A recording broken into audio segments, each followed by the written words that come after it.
¿Desde dónde procede nuestra complejidad y todo lo que nos desune y separa en América y en una nación como Colombia? En una sociedad como la colombiana, donde mantenemos una confrontación, una fragmentación, una separación constante en segmentos, sectas, partidos, todas las diferencias que hace que nos resulte imposible unirnos. En Octavio Paz, desde 1950, el premio Nobel mexicano, todo procede de nuestra crisis de identidad, al sentir en el inconsciente algo que se acuñó como el complejo de la chingada. Algo por el lado de América, la madre violada, y España, el macho violador, conquistador violador, que vulneró y desgració nuestra identidad a esa situación que hace que constantemente estemos confrontando por ver quién es más, quién logra sobreponerse a ese complejo subyacente. Leamos el texto Los hijos de la Malinche, capítulo 4 del ensayo El laberinto de la soledad, pieza magistral de Octavio Paz desde 1950 que nos hace recorrer un poco ese imaginario creado con estos elementos.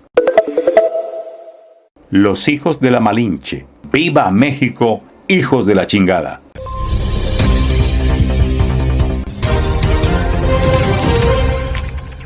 La extrañeza que provoca nuestro hermetismo ha creado la leyenda del mexicano ser insondable. Nuestro recelo provoca el ajeno. Si nuestra cortesía atrae, nuestra reserva hiela. Y las inesperadas violencias que nos desgarran, el esplendor convulso o solemne de nuestras fiestas, el culto a la muerte, acaban por desconcertar al extranjero. La sensación que causamos no es diversa a la que producen los orientales. También ellos, chinos, indostanos o árabes, son herméticos e indescifrables. También ellos arrastran en andrajos un pasado todavía vivo. Hay un misterio mexicano como hay un misterio amarillo y uno negro. El contenido concreto de estas representaciones depende de cada espectador, pero todos coinciden en hacerse de nosotros una imagen ambigua, cuando no contradictoria. No somos gente segura, y nuestras respuestas como nuestros silencios son imprevisibles, inesperados. Traición y lealtad, crimen y amor, se agazapan en el fondo de nuestra mirada, atraemos y repelemos. No es difícil comprender los orígenes de esta actitud. Para un europeo, México es un país al margen de la historia universal, y todo lo que se encuentra alejado del centro de la sociedad aparece como extraño e impenetrable. Los campesinos, remotos, ligeramente arcaicos en el vestir y el hablar, parcos, amantes de expresarse en formas y fórmulas tradicionales, ejercen siempre una fascinación sobre el hombre urbano. En todas partes representan el elemento más antiguo y secreto de la sociedad. Para todos, excepto para ellos mismos, encarnan lo oculto, lo escondido y que no se entrega sino difícilmente, tesoro enterrado, espiga que madura en las entrañas terrestres, vieja sabiduría escondida entre los pliegues de la tierra. La mujer, otro de los seres que viven aparte, también es figura enigmática. Mejor dicho, es el enigma. A semejanza del hombre de raza o nacionalidad extraña, incita y repele. Es la imagen de la fecundidad, pero asimismo de la muerte. En casi todas las culturas, las diosas de la creación son también deidades de destrucción, cifra viviente de la extrañeza del universo y de su radical heterogeneidad. ¿La mujer esconde la muerte o la vida? ¿En qué piensa? ¿Piensa acaso?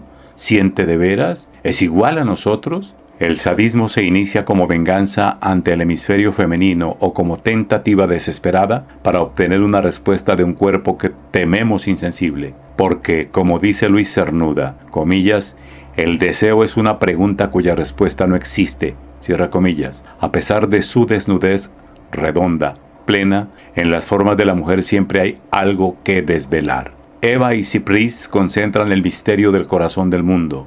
Para Rubén Darío, como para todos los grandes poetas, la mujer no es solamente un instrumento de conocimiento, sino el conocimiento mismo, el conocimiento que no poseeremos nunca, la suma de nuestra definitiva ignorancia, el misterio supremo. Es notable que nuestras representaciones de la clase obrera no estén teñidas de sentimientos parecidos, a pesar de que también vive alejada del centro de la sociedad, inclusive físicamente recluida en barrios y ciudades especiales. Cuando un novelista contemporáneo introduce un personaje que simboliza la salud o la destrucción, la fertilidad o la muerte, no escoge, como podría esperarse, a un obrero que encierra en su figura la muerte de la vieja sociedad y el nacimiento de otra. D. H. Lawrence, que es uno de los críticos más violentos y profundos del mundo moderno, describe en casi todas sus obras las virtudes que harían del hombre fragmentario de nuestros días un hombre de verdad, dueño de una visión total del mundo. Para encarnar esas virtudes, crea personajes de razas antiguas y no europeas, o inventa la figura de Melors, un guardabosque, un hijo de la tierra. Es posible que la infancia de Lawrence, transcurrida entre las minas de carbón inglesas, explique esta deliberada ausencia. Es sabido que detestaba a los obreros tanto como a los burgueses, pero ¿cómo explicar en todas las grandes novelas revolucionarias tampoco aparezcan los proletarios como héroes sino como fondo? En todas ellas el héroe es siempre el aventurero, el intelectual o el revolucionario profesional, el hombre aparte que ha renunciado a su clase, a su origen o a su patria. Herencia de romanticismo, sin duda, que hace del héroe un ser antisocial. Además, el obrero es demasiado reciente y se parece a sus señores. Todos son hijos de la máquina. El obrero moderno carece de individualidad. La clase es más fuerte que el individuo y la persona se disuelve en lo genérico, porque esa es la primera y más grave mutilación que sufre el hombre al convertirse en asalariado industrial. El capitalismo lo despoja de su naturaleza humana, lo que no ocurrió con el siervo, puesto que reduce todo su ser a fuerza de trabajo transformándolo por este solo hecho en objeto, y como a todos los objetos en mercancía, en cosa susceptible de compra y venta. El obrero pierde bruscamente y por razón misma de su estado social toda relación humana y concreta con el mundo. Ni son suyos los útiles que emplea, ni es suyo el fruto de su esfuerzo, ni siquiera lo ve. En realidad no es un obrero puesto que no hace obras o no tiene conciencia de las que hace, perdido en su aspecto de la producción. Es un trabajador, nombre abstracto, que no designa una tarea determinada sino una función. Así no lo distingue de los otros hombres su obra, como acontece con el médico, el ingeniero o el carpintero. La abstracción que lo califica, el trabajo medido en tiempo, no lo separa, sino lo liga a otras abstracciones. De ahí su ausencia de misterio, de problematicidad, su transparencia, que no es diversa a la de cualquier instrumento. La complejidad de la sociedad contemporánea y la especialización que requiere el trabajo extienden la condición abstracta del obrero a otros grupos sociales. Vivimos en un mundo de técnicos, se dice. A pesar de las diferencias de salarios y de nivel de vida, la situación de estos técnicos no difiere esencialmente de la de los obreros. También son asalariados y tampoco tienen conciencia de la obra que realizan. El gobierno de los técnicos, ideal de la sociedad contemporánea, sería así el gobierno de los instrumentos. La función sustituiría al fin, el medio al creador. La sociedad marcharía con eficacia pero sin rumbo, y la repetición del mismo gesto distintiva de la máquina llevaría a una forma desconocida de la inmovilidad, la del mecanismo que avanza de ninguna parte hacia ningún lado. Los regímenes totalitarios no han hecho sino extender y generalizar, por medio de la fuerza o de la propaganda, esta condición. Todos los hombres sometidos a su imperio la padecen. En cierto sentido, se trata de una transposición a la esfera social y política de los sistemas económicos del capitalismo. La producción en masa se logra a través de la confección de piezas sueltas que luego se unen en talleres especiales. La propaganda y la acción política totalitaria, así como el terror y la represión, obedecen al mismo sistema. La propaganda difunde verdades incompletas en serie y por piezas sueltas. Más tarde esos fragmentos se organizan y se convierten en teorías políticas, verdades absolutas para las masas. El terror obedece al mismo principio. La persecución comienza contra grupos aislados, razas, clases, disidentes, sospechosos, hasta que gradualmente alcanza a todos. Al iniciarse, una parte del pueblo contempla con indiferencia el exterminio de otros grupos sociales, o contribuye a su persecución, pues se exasperan los odios internos. Todos se vuelven cómplices y el sentimiento de culpa se extiende a toda la sociedad. El terror se generaliza, ya no hay sino persecutores y perseguidos. El persecutor, por otra parte, se transforma muy fácilmente en perseguido. Basta una vuelta a la máquina política y nadie escapa de esta dialéctica feroz, ni los dirigentes. El mundo del terror, como el de la producción en serie, es un mundo de cosas, de útiles, De ahí la vanidad de la disputa sobre la validez histórica del terror moderno. Y los útiles nunca son misteriosos o enigmáticos, pues el misterio proviene de la indeterminación del ser o del objeto que lo contiene. Un anillo misterioso se desprende inmediatamente del género anillo, adquiere vida propia, deja de ser un objeto. En su forma yace escondida, presta a saltar la sorpresa. El misterio es una fuerza o una virtud oculta que no nos obedece y que no sabemos a qué hora y cómo va a manifestarse. Pero los útiles no esconden nada, no nos preguntan nada y nada nos responden. Son inequívocos y transparentes, meras prolongaciones de nuestras manos. No poseen más vida que la que nuestra voluntad les otorga. Nos sirven, luego gastados viejos los arrojamos sin pesar al cesto de la basura, al cementerio de automóviles, al campo de concentración, o los cambiamos a nuestros aliados o enemigos por otros objetos. Todas nuestras facultades y también todos nuestros defectos se oponen a esta concepción del trabajo, como esfuerzo impersonal, repetido en iguales y vacías proporciones de tiempo. La lentitud y cuidado en la tarea, el amor por la obra y por cada uno de los detalles que la componen, el buen gusto innato ya a fuerza de ser herencia milenaria. Si no fabricamos productos en serie, sobresalimos en el arte difícil, exquisito e inútil de vestir pulgas, lo que no quiere decir que el mexicano sea incapaz de convertirse en lo que se llama un buen obrero. Todo es cuestión de tiempo, y nada, excepto un cambio histórico cada vez más remoto e impensable, impedirá que el mexicano deje de ser un problema, un ser enigmático, y se convierta en una abstracción más. Mientras llega ese momento que resolverá, aniquilándolas, todas nuestras contradicciones, debo señalar que lo extraordinario de nuestra situación reside en que no solamente somos enigmáticos ante los extraños, sino ante nosotros mismos. Un mexicano es un problema siempre para otro mexicano y para sí mismo. Ahora bien, nada más simple que reducir todo el complejo grupo de actitudes que nos caracteriza, y en especial la que consiste en ser un problema para nosotros mismos, a lo que se podría llamar moral de siervo, por oposición no solamente a la moral de señor, sino a la moral moderna, proletaria o burguesa. La desconfianza, el disimulo, la reserva cortés que cierra el paso al extraño, la ironía, todas, en fin, las oscilaciones psíquicas con que al eludir la mirada ajena nos eludimos a nosotros mismos, son rasgos de gente dominada, que teme y que finge frente al Señor. Es revelador que nuestra intimidad jamás aflore de manera natural, sin el acicate de la fiesta, el alcohol o la muerte. Esclavos, siervos y razas sometidas se presentan siempre recubiertos por una máscara sonriente o adusta, y únicamente a solas en los grandes momentos se atreven a manifestarse tal como son. Todas sus relaciones están envenenadas por el miedo y el recelo. Miedo al Señor, recelo ante sus iguales. Cada uno observa al otro porque cada compañero puede ser también un traidor. Para salir de sí mismo, el siervo necesita saltar barreras, embriagarse, olvidar su condición, vivir a solas sin testigos. Solamente en la soledad se atreve a ser. La indudable analogía que se observa entre ciertas de nuestras actitudes y la de los grupos sometidos al poder de un amo, una casta o un estado extraño, podría resolverse en esta afirmación. El carácter de los mexicanos es un producto de las circunstancias sociales imperantes en nuestro país. La historia de México, que es la historia de esas circunstancias, contiene la respuesta a todas las preguntas. La situación del pueblo durante el periodo colonial sería así la raíz de nuestra actitud cerrada e inestable. Nuestra historia como nación independiente contribuiría también a perpetuar y hacer más neta esta psicología servil, puesto que no hemos logrado suprimir la miseria popular ni las exasperantes diferencias sociales, a pesar de siglo y medio de luchas y experiencias constitucionales.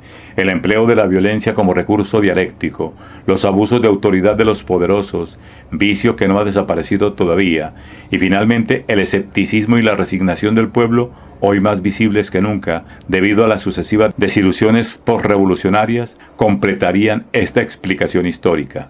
El defecto de interpretaciones como la que acabo de bosquejar reside precisamente en su simplicidad. Nuestra actitud ante la vida no está condicionada por los hechos históricos, al menos de la manera rigurosa con que el mundo de la mecánica, la velocidad o la trayectoria de un proyectil se encuentra determinada por un conjunto de factores conocidos. Nuestra actitud vital, que es un factor que nunca acabaremos de conocer totalmente, pues cambio e indeterminación son las únicas constantes de su ser, también es historia. Quiero decir, los hechos históricos no son nada más hechos, sino que están teñidos de humanidad, esto es, de problematicidad. Tampoco son el mero resultado de otros hechos que los causen, sino de una voluntad singular capaz de regir dentro de ciertos límites su fatalidad.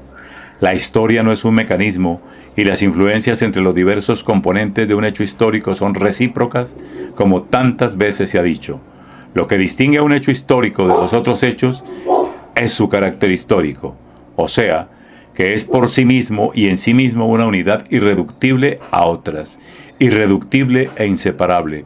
Un hecho histórico no es la suma de los llamados factores de la historia, sino una realidad indisoluble. Las circunstancias históricas explican nuestro carácter en la medida que nuestro carácter también las explica a ellas. Ambas son lo mismo. Por eso toda explicación puramente histórica es insuficiente, lo que no equivale a decir que sea falsa. Basta una observación para reducir a sus verdaderas proporciones la analogía entre la moral de los siervos y la nuestra. Las reacciones habituales del mexicano no son privativas de una clase, raza o grupo aislado en situación de inferioridad. Las clases ricas también se cierran al mundo exterior y también se desgarran cada vez que intentan abrirse. Se trata de una actitud que rebasa las circunstancias históricas, aunque se sirve de ellas para manifestarse y se modifica a su contacto. El mexicano, como todos los hombres, al servirse de las circunstancias las convierte en materia plástica y se funde a ellas. Al esculpirlas, se esculpe. Si no es posible identificar nuestro carácter con el de los grupos sometidos, tampoco lo es negar su parentesco. En ambas situaciones, el individuo y el grupo luchan simultánea y contradictoriamente por ocultarse y rebelarse. Mas una diferencia nos separa. Siervos, criados o razas víctimas de un poder extraño, cualquiera, los negros norteamericanos, por ejemplo, entablan un combate con una realidad concreta. Nosotros, en cambio, luchamos con entidades imaginarias, vestigios del pasado o fantasmas engendrados por nosotros mismos. Esos fantasmas y vestigios son reales, al menos para nosotros. Su realidad es de un orden sutil y atroz, porque es una realidad fantasmagórica. Son intocables e invencibles, ya que no están fuera de nosotros, sino en nosotros mismos. En la lucha que sostiene contra ellos nuestra voluntad de ser, cuentan con un aliado secreto y poderoso, nuestro miedo a ser, porque todo lo que es mexicano actual, como se ha visto, puede reducirse a esto. El mexicano no quiere o no se atreve a ser él mismo. En muchos casos estos fantasmas son vestigios de realidades pasadas. Se originaron en la conquista, en la colonia, en la independencia o en las guerras sostenidas contra yanquis y franceses. Otros reflejan nuestros problemas actuales, pero de una manera indirecta, escondiendo o disfrazando su verdadera naturaleza. ¿Y no es extraordinario que desaparecidas las causas persistan los efectos? ¿Y que los efectos oculten a las causas?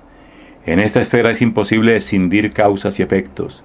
En realidad no hay causas y efectos, sino un complejo de reacciones y tendencias que se penetran mutuamente.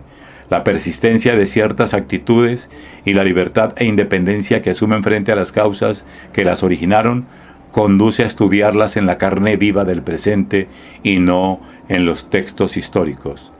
En suma, la historia podrá esclarecer el origen de muchos de nuestros fantasmas, pero no los disipará. Solo nosotros podemos enfrentarnos a ellos, o dicho de otro modo, la historia nos ayuda a comprender ciertos rasgos de nuestro carácter, a condición de que seamos capaces de aislarlos y denunciarlos previamente. Nosotros somos los únicos que podemos contestar a las preguntas que nos hacen la realidad y nuestro propio ser. En nuestro lenguaje diario hay un grupo de palabras prohibidas, secretas, sin contenido claro, y a cuya mágica ambigüedad confiamos la expresión de las más brutales o sutiles de nuestras emociones y reacciones. Palabras malditas que solo pronunciamos en voz alta cuando no somos dueños de nosotros mismos. Confusamente reflejan nuestra intimidad. Las explosiones de nuestra vitalidad las iluminan y las depresiones de nuestro ánimo las oscurecen. Lenguaje sagrado como el de los niños, la poesía y las sectas. Cada letra y cada sílaba están animadas de una vida doble, al mismo tiempo luminosa y oscura, que nos revela y oculta. Palabras que no dicen nada y dicen todo. Los adolescentes, cuando quieren presumir de hombres, las pronuncian con voz ronca. Las repiten las señoras, ya para significar su libertad de espíritu, ya para mostrar la verdad de sus sentimientos. Pues estas palabras son definitivas, categóricas, a pesar de su ambigüedad y de la facilidad con que varía su significado. Son las malas palabras, único lenguaje vivo en un mundo de vocablos anémicos. La poesía al alcance de todos. Cada país tiene la suya. En la nuestra, en sus breves y desgarradas, agresivas, chispeantes sílabas, parecidas a la momentánea luz que arroja el cuchillo cuando se le descarga contra un cuerpo opaco y duro, se condensan todos nuestros apetitos, nuestras iras, nuestros entusiasmos y los anhelos que pelean en nuestro fondo inexpresados. Esa palabra es nuestro santo y seña. Por ella y en ella nos reconocemos entre extraños y a ella acudimos cada vez que aflora a nuestros labios la condición de nuestro ser. Conocerla, usarla, arrojándola al aire como un juguete vistoso o haciéndola vibrar como un arma afilada, es una manera de afirmar nuestra mexicanidad. Toda la angustiosa tensión que nos habita se expresa en una frase que nos viene a la boca cuando la cólera, la alegría o el entusiasmo nos llevan a exaltar nuestra condición de mexicanos. ¡Viva México, hijos de la chingada! Verdadero grito de guerra, cargado de una electricidad particular. Esta frase es un reto y una afirmación, un disparo dirigido contra un enemigo imaginario y una explosión en el aire. Nuevamente, con cierta patética y plástica fatalidad, se presenta la imagen del cohete que sube al cielo, se dispersa en chispas y cae oscuramente, o la del aullido que termina nuestras canciones y que posee la misma ambigua resonancia, alegría rencorosa, desgarrada afirmación que se abre el pecho y se consume a sí misma. Con ese grito, que es de rigor gritar cada 15 de septiembre, aniversario de la independencia, nos afirmamos y afirmamos a nuestra patria frente, contra y a pesar de los demás. ¿Y quiénes son los demás? Los demás son los hijos de la chingada, los extranjeros, los malos mexicanos, nuestros enemigos, nuestros rivales, en todo caso, los otros. Esto es, todos aquellos que no son lo que nosotros somos, y esos no se definen sino en cuanto hijos de una madre tan indeterminada y vaga como ellos mismos. ¿Quién es la chingada? Ante todo es la madre, no una madre de carne y hueso, sino una figura mítica. La chingada es una de las representaciones mexicanas de la maternidad, como la Llorona o la sufrida madre mexicana que festejamos el 10 de mayo.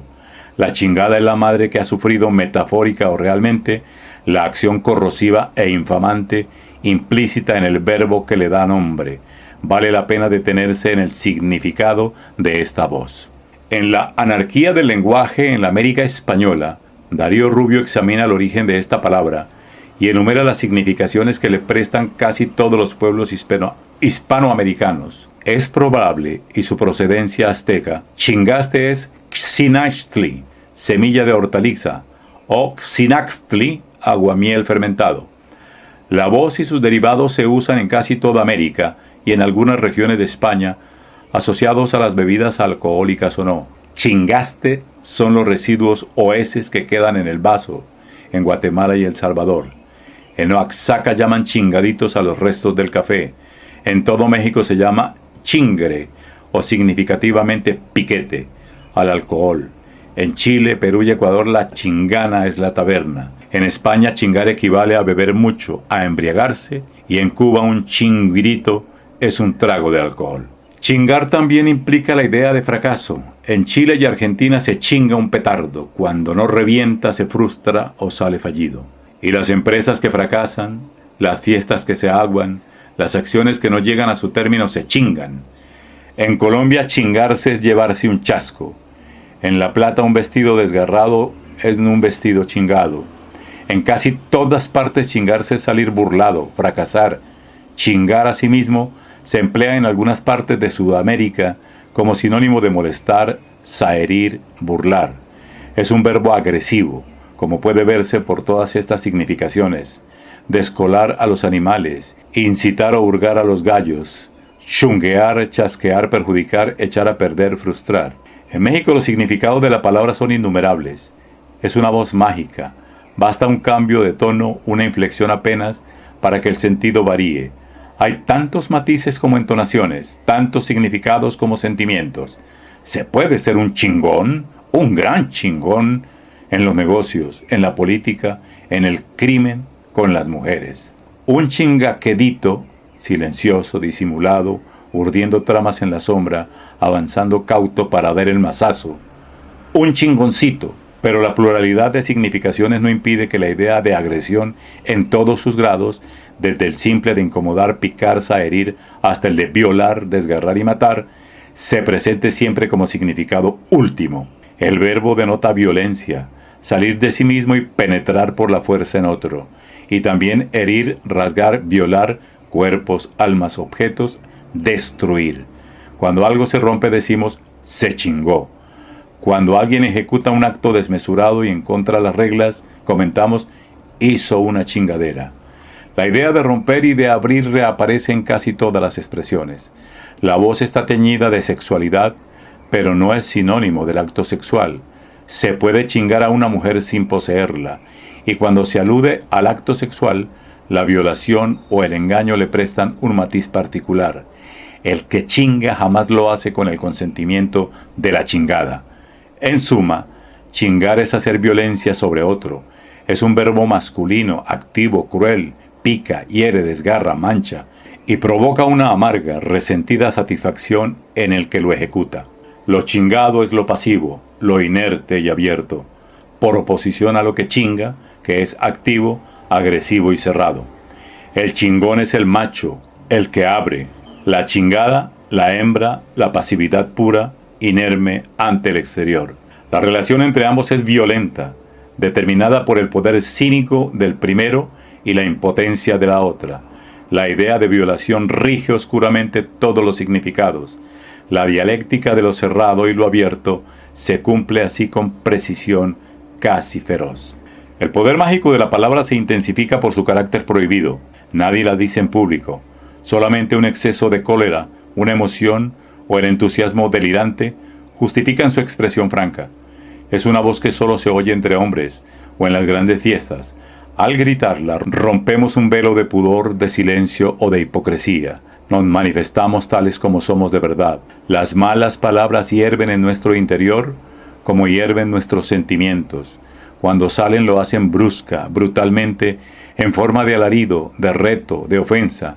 Son proyectiles o cuchillos, desgarran. Los españoles también abusan de las expresiones fuertes. Frente a ellos el mexicano es singularmente pulcro. Pero mientras los españoles se complacen en la blasfemia y la escatología, nosotros nos especializamos en la crueldad y el sadismo. El español es simple, insulta a Dios porque cree en él. La blasfemia, dice Machado, es una oración al revés. El placer que experimentan muchos españoles, incluso algunos de sus más altos poetas, al aludir a los detritus y mezclar la mierda con lo sagrado, se parece un poco al de los niños que juegan con lodo. Hay, además del resentimiento, el gusto por los contrastes que ha engendrado el estilo barroco y el dramatismo de la gran pintura española. Solo un español puede hablar con autoridad de Onán y Don Juan. En las expresiones mexicanas, por el contrario, no se advierte la dualidad española simbolizada por la oposición de lo real y lo ideal, los místicos y los pícaros, el quevedo fúnebre y el escatológico, sino la dicotomía entre lo cerrado y lo abierto.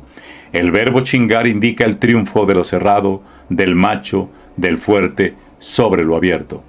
La palabra chingar, con todas estas múltiples significaciones, define gran parte de nuestra vida y califica nuestras relaciones con el resto de nuestros amigos y compatriotas.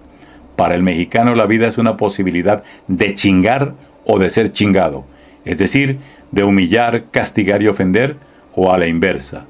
Esta concepción de la vida social como combate engendra fatalmente la división de la sociedad en fuertes y débiles. Los fuertes, los chingones sin escrúpulos, duros e inexorables, se rodean de fidelidades ardientes e interesadas. El servilismo ante los poderosos, especialmente entre la casta de los políticos, esto es, de los profesionales de los negocios públicos, es una de las deplorables consecuencias de esta situación. Otra, no menos degradante, es la adhesión a las personas y no a los principios. Con frecuencia nuestros políticos confunden los negocios públicos con los privados. No importa, su riqueza o su influencia en la administración les permite sostener una mesnada que el pueblo llama muy atinadamente de lambiscones de lamer. El verbo chingar maligno, ágil y juguetón como un animal de presa, engendra muchas expresiones que hacen de nuestro mundo una selva. Hay tigres en los negocios, águilas en las escuelas o en los presidios, leones con los amigos. El soborno se llama morder. Los burócratas roen sus huesos, los empleos públicos. Y en un mundo de chingones, de relaciones duras, presididas por la violencia y el recelo, en el que nadie se abre ni se raja y todos quieren chingar, las ideas y el trabajo cuentan poco. Lo único que vale es la hombría, el valor personal capaz de imponerse. La voz tiene además otro significado más restringido. Cuando decimos vete a la chingada, enviamos a nuestro interlocutor a un espacio lejano, vago e indeterminado, al país de las cosas rotas, gastadas, país gris que no está en ninguna parte, inmenso y vacío. Y no solo por simple asociación fonética lo comparamos a la China, que es también inmensa y remota. La chingada, a fuerza de uso, de significaciones contrarias y del roce de labios coléricos o entusiasmados, acaba por gastarse, agotar sus contenidos y desaparecer. Es una palabra hueca, no quiere decir nada, es la nada. Después de esta digresión, si se puede contestar a la pregunta ¿qué es la chingada? La chingada es la madre abierta, violada o burlada por la fuerza. El hijo de la chingada es el engendro de la violación, del rapto o de la burla. Si se compara esta expresión con la española hijo de puta, se advierte inmediatamente la diferencia. Para el español, la deshonra consiste en ser hijo de una mujer que voluntariamente se entrega, una prostituta. Para el mexicano, en ser fruto de una violación. Manuel Cabrera me hace observar que la actitud española refleja una concepción histórica y moral del pecado original, en tanto que la del mexicano, más honda y genuina, trasciende anécdota y ética. En efecto, toda mujer, aun la que se da voluntariamente, es desgarrada, chingada por el hombre. En cierto sentido, todos somos, por el solo hecho de nacer de mujer, hijos de la chingada, hijos de Eva. Mas lo característico del mexicano reside, a mi juicio, en la violenta, sarcástica humillación de la madre y en la no menos violenta afirmación del padre. Una amiga, las mujeres son más sensibles a la extrañeza de la situación, me hacía ver que la admiración por el padre, símbolo de lo cerrado y agresivo, capaz de chingar y abrir, se transparenta en una expresión que empleamos cuando queremos imponer a otro nuestra superioridad. Yo soy tu padre. En suma, la cuestión del origen es el centro secreto de nuestra ansiedad y angustia. Vale la pena detenerse un poco en el sentido que todo esto tiene para nosotros. Estamos solos. La soledad, fondo de donde brota la angustia, empezó el día en que nos desprendimos del ámbito materno y caímos en un mundo extraño y hostil. Hemos caído, y esta caída, este sabernos caídos, nos vuelve culpables. ¿De qué? De un delito sin nombre, el haber nacido. Estos sentimientos son comunes a todos los hombres y no hay en ellos nada que sea específicamente mexicano. Así pues, no se trata de repetir una descripción que ya ha sido hecha muchas veces, sino de aislar algunos rasgos y emociones que iluminan con una luz particular la condición universal del hombre. En todas las civilizaciones, la imagen del Dios Padre apenas destrona a las divinidades femeninas. Se presenta como una figura ambivalente. Por una parte, ya sea Jehová, Dios creador, o Zeus, rey de la creación, regulador cósmico, el Padre encarna el poder genérico origen de la vida. Por la otra, es el principio anterior, el uno de donde todo nace y a donde todo desemboca. Pero además, es el dueño del rayo y del látigo, el tirano y el ogro devorador de la vida. Este aspecto, Jehová colérico, Dios de ira, Saturno, Zeus violador de mujeres, es el que aparece casi exclusivamente en las representaciones populares que se hace el mexicano del poder viril. El macho representa el polo masculino de la vida. La frase «yo soy tu padre» no tiene ningún sabor paternal ni se dice para proteger, resguardar o conducir, sino para imponer una superioridad, esto es, para humillar. Su significado real no es distinto al del verbo chingar, y algunos de sus derivados. El macho es el gran chingón. Una palabra resume la agresividad, impasibilidad, invulnerabilidad, uso descarnado de la violencia y demás atributos del macho.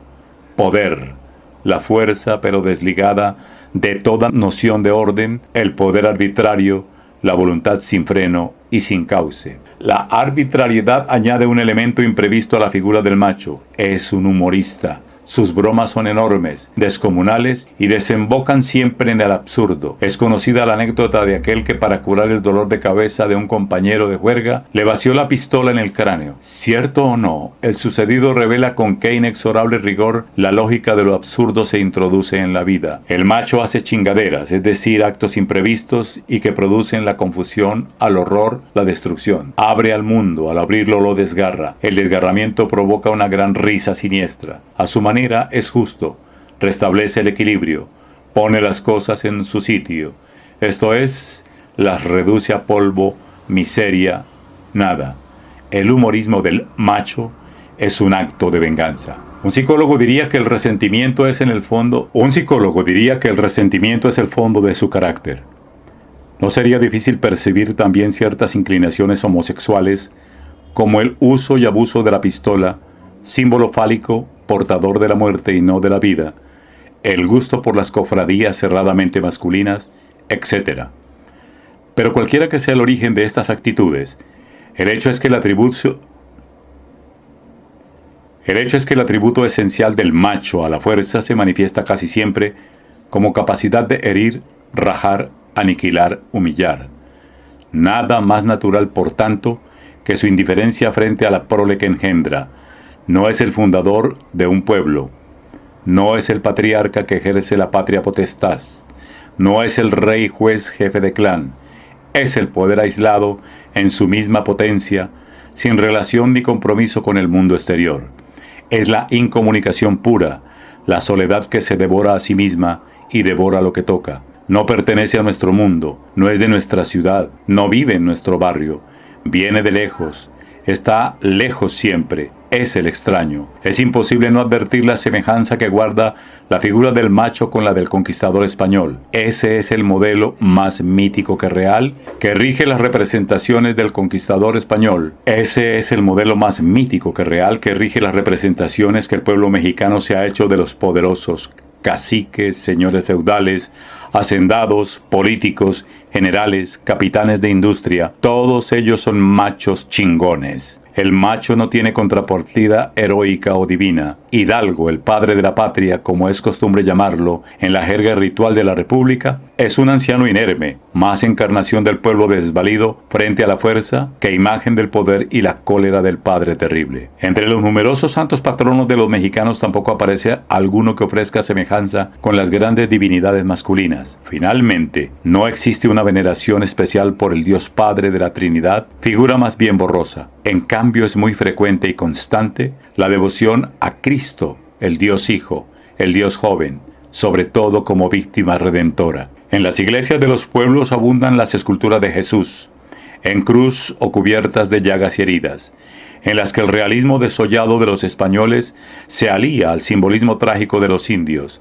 Las heridas son flores, prendas de resurrección por una parte, y asimismo reiteración de que la vida es la máscara dolorosa de la muerte. El fervor del culto al Dios podría explicarse a primera vista como herencia de las religiones prehispánicas. En efecto, a la llegada de los españoles casi todas las grandes divinidades masculinas, con la excepción de Tlaloc, niño y viejo simultáneamente, deidad de mayor antigüedad, eran dioses hijos como Xipe, dios del maíz joven, y Huitzilopochtli, el guerrero del sur. Quizá no sea ocioso recordar que el nacimiento de Huitzilopochtli ofrece más de una analogía con el de Cristo. También él es concebido sin contacto carnal. El mensajero divino también es un pájaro que deja caer una pluma en el rezago de Coatlicue. Y en fin, también El niño Huitzilopochtli debe escapar de la persecución de un Herodes mítico. Sin embargo, es abusivo utilizar estas analogías para explicar la devoción a Cristo, como lo sería atribuirla a una mera supervivencia del culto a los dioses hijos. El mexicano venera al Cristo sangrante y humillado, golpeado por los soldados, condenado por los jueces, porque ve en él la imagen transfigurada de su propio destino. Y esto mismo lo lleva a reconocerse en Cuauhtémoc, el joven emperador azteca destronado, torturado y asesinado por Cortés. Cuauhtémoc quiere decir águila que cae. El jefe mexica asciende al poder al iniciarse el sitio de México Tenochtitlán, cuando los aztecas han sido abandonados sucesivamente por sus dioses, sus vasallos y sus aliados. Asciende solo para caer como un héroe mítico. Inclusive su relación con la mujer se ajusta al arquetipo de héroe joven, a un tiempo amante e hijo de la diosa. Así, López Velarde dice que Cuauhtémoc sale al encuentro de Cortés, es decir, al sacrificio final desprendido del pecho curvo de la emperatriz. Es un guerrero pero también un niño, solo que el ciclo heroico no se cierra. Héroe caído aún espera su resurrección. No es sorprendente que para la mayoría de los mexicanos, Cuauhtémoc sea el joven abuelo y el origen de México. La tumba del héroe es la cuna del pueblo. Tal es la dialéctica de los mitos, y Cuauhtémoc, antes que una figura histórica, es un mito. Y aquí interviene otro elemento decisivo, analogía que hace de esta historia un verdadero poema en busca de un desenlace. Se ignora el lugar de la tumba de Cuauhtémoc. El misterio del paradero de sus restos es una de nuestras obsesiones. Encontrarlo significa nada menos que volver a nuestro origen, reanidar nuestra filiación, romper la soledad, resucitar. Si se interroga a la tercera figura de la tríada, la madre, escucharemos una respuesta doble. No es un secreto para nadie que el catolicismo mexicano se concentra en el culto a la Virgen de Guadalupe. En primer término, se trata de una virgen india. Enseguida, el lugar de su aparición ante el indio Juan Diego es una colina que fue antes santuario dedicado a Tonantzin, nuestra madre diosa de la fertilidad entre los aztecas. Como es sabido, la conquista coincide con el apogeo del culto a dos divinidades masculinas. Quetzalcóatl, el dios del autosacrificio, crea el mundo según el mito arrojándose a la hoguera en Teotihuacán. Y Huitzilopochtli, el joven dios guerrero que sacrifica. La derrota de estos dioses, pues eso fue la conquista para el mundo indio, el fin de un ciclo cósmico y la instauración de un nuevo reinado divino, produjo entre los fieles una suerte de regreso hacia las antiguas divinidades femeninas. Este fenómeno de vuelta a la entraña materna, bien conocido de los psicólogos, es sin duda una de las causas determinantes de la rápida popularidad del culto a la Virgen. Ahora bien, las deidades indias eran diosas de fecundidad, ligadas a los ritmos cósmicos, los procesos de vegetación y los ritos agrarios. La Virgen Católica es también una madre. Guadalupe Tonantzin la llaman aún algunos peregrinos indios, pero su atributo principal no es velar por la fertilidad de la tierra, sino ser el refugio de los desamparados. La situación ha cambiado. No se trata ya de asegurar las cosechas, sino de encontrar un regazo. La Virgen es el consuelo de los pobres, el escudo de los débiles, el amparo de los oprimidos. En suma, es la madre de los huérfanos. Todos los hombres nacimos desheredados y nuestra condición verdadera es la orfandad, pero esto es particularmente cierto para los indios y los pobres de México. El culto a la Virgen no solo refleja la condición general de los hombres, sino una situación histórica concreta, tanto en lo espiritual como en lo material. Y hay más. Madre universal, la Virgen es también la intermediaria, la mensajera entre el hombre desheredado y el poder desconocido, sin rostro, el extraño. Por contraposición a Guadalupe, que es la Madre Virgen, la chingada es la Madre Violada. Ni en ella ni en la Virgen se encuentran rastros de los atributos negros de la gran diosa, lascivia de Amaterasu y Afrodita, crueldad de Artemisa y Astarte, magia funesta de Circe, amor por la sangre de Kali. Se trata de figuras pasivas. Guadalupe es la receptividad pura y los beneficios que produce son del mismo orden. Consuela, serena, aquieta, enjuga las lágrimas, calma las pasiones. La chingada es aún más pasiva. Su pasividad es abyecta. No ofrece resistencia a la violencia. Es un montón inerte de sangre, huesos y polvo. Su mancha es constitucional y reside, según se ha dicho más arriba, en su sexo. Esta pasividad abierta al exterior la lleva a perder su identidad. Es la chingada. Pierde su nombre. No es nadie ya. Se confunde con la nada. Es la nada, y sin embargo es la atroz encarnación de la condición femenina. Si la chingada es una representación de la madre violada, no me parece forzado asociarla a la conquista, que fue también una violación, no solamente en el sentido histórico, sino en la carne misma de las Indias. El símbolo de la entrega es Doña Malinche, la amante de Cortés. Es verdad que ella se da voluntariamente al conquistador, pero éste apenas deja de serle útil, la olvida. Doña Marina se ha convertido en una figura que representa a las indias fascinadas, violadas o seducidas por los españoles. Y del mismo modo que el niño no perdona a su madre que lo abandone para ir en busca de su padre, el pueblo mexicano no perdona su traición a la Malinche. Ella encarna lo abierto, lo chingado, frente a nuestros indios estoicos, impasibles y cerrados. Cuauhtémoc y Doña Marina son así dos símbolos antagónicos y complementarios. Y si no es sorprendente el culto que todos profesamos al joven emperador, único héroe a la altura del arte, imaginen imagen del hijo sacrificado, tampoco es extraña la maldición que pesa contra la Malinche. De ahí el éxito del adjetivo despectivo malinchista, recientemente puesto en circulación por los periódicos para denunciar a todos los contagiados por tendencias extranjerizantes. Los malinchistas son los partidarios de que México se abra al exterior, los verdaderos hijos de la Malinche, que es la chingada en persona. De nuevo aparece lo cerrado por oposición a lo abierto. Nuestro grito es una expresión de la voluntad mexicana de vivir cerrados al exterior, sí, pero sobre todo cerrados frente al pasado. En ese grito condenamos nuestro origen y renegamos de nuestro hibridismo. La extraña permanencia de Cortés y de la Malinche en la imaginación y en la sensibilidad de los mexicanos actuales revela que son algo más que figuras históricas. Son símbolos de un conflicto secreto que aún no hemos resuelto. Al repudiar a la Malinche, Eva mexicana, según la representa José Clemente Orozco en su mural de la Escuela Nacional Preparatoria, el mexicano rompe sus ligas con el pasado, reniega de su origen y se adentra solo en la vida histórica.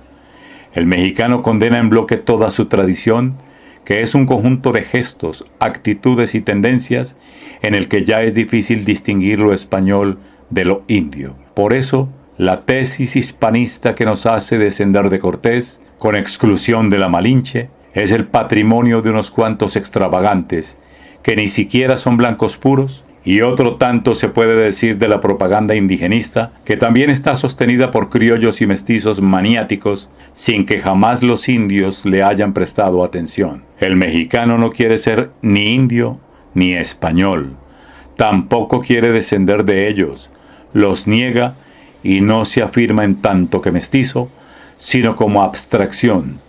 Es un hombre, se vuelve hijo de la nada, él empieza en sí mismo.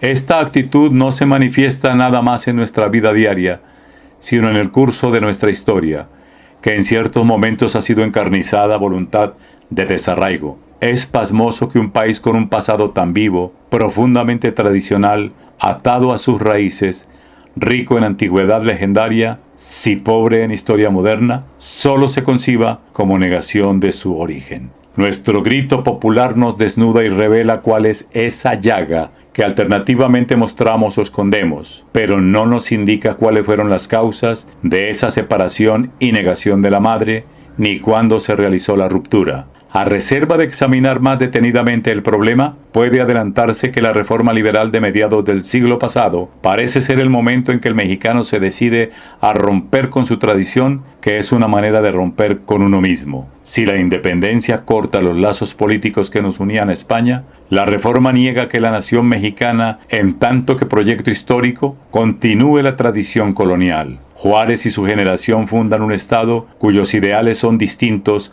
a los que animaban a Nueva España o a las sociedades precortesianas. El Estado mexicano proclama una concepción universal y abstracta del hombre. La república no está compuesta por criollos, indios y mestizos, como con gran amor por los matices y respeto por la naturaleza heteróclita del mundo colonial especificaban las leyes de Indias, sino por hombres a secas y a solas.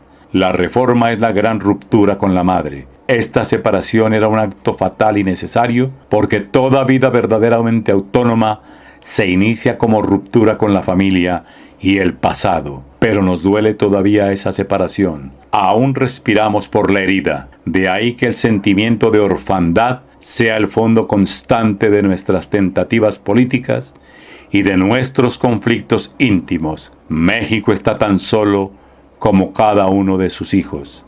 El mexicano y la mexicanidad se definen como ruptura y negación, y asimismo como búsqueda, como voluntad por trascender ese estado de exilio. En suma, como viva conciencia de la soledad histórica y personal.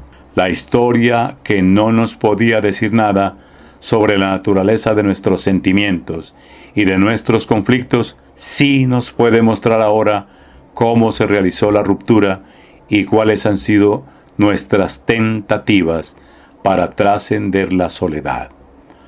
Hasta aquí el capítulo 4 de El laberinto de la soledad de Octavio Paz, el premio Nobel mexicano, escrito hace 73 años y que hace una trazabilidad de la crisis de identidad mexicana para un poco responder a algunos razonamientos sobre la crisis de identidad colombiana y la fragmentación, y qué decir que en ese desarraigo y en esa crisis de identidad y no aceptación, el hombre, el ser colombiano de los estratos populares se identifica y quiere ser como el mexicano. El término medio se dice quiere ser gringo, y quienes se consideran élites y linajes buscan sus árboles genealógicos en el eurocentrismo, en la Europa monárquica. Algunas respuestas posibles en este relato de Octavio Paz sobre por qué el ser mexicano es. Aporte, lectura de Hernando Ayala. Empate 21. Empate 21 con Hernando Ayala. Conexión Mundial. AIR es Conexión Mundial.